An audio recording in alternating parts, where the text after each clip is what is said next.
بسم اللہ الرحمن الرحیم۔ السلام علیکم ورحمۃ اللہ وبرکاتہ۔ صحیح بخاری شریف حدیث نمبر 2۔ ایک شخص حارث بن ہشام نامی نے حضرت صلی اللہ علیہ وآلہ وسلم سے سوال کیا تھا کہ حضور آپ پر وحی کیسے نازل ہوتی ہے؟ آپ صلی اللہ علیہ وآلہ وسلم نے فرمایا کہ وحی نازل ہوتے وقت کبھی مجھ کو گھنٹی کی سی آواز محسوس ہوتی ہے اور وحی کی یہ کیفیت مجھ پر بہت شاہ گزرتی ہے۔ جب یہ کیفیت ختم ہوتی ہے تو میرے دل و دماغ پر اس فرشتے کے ذریعے نازل شدہ وحی محفوظ ہو جاتی ہے، اور کسی وقت ایسا ہوتا ہے کہ فرشتے بشکل انسان میرے پاس آتا ہے اور مجھ سے کلام کرتا ہے، پس میں اس کا کہا ہوا یاد کر لیتا ہوں۔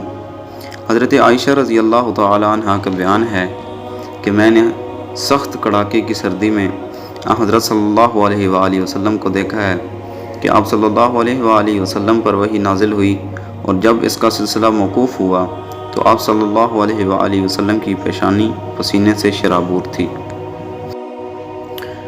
یہ تھی آج کی حدیث۔ ملتے ہیں انشاءاللہ نیکسٹ ویڈیو میں، تب تک کے لیے اللہ حافظ، فی امان اللہ۔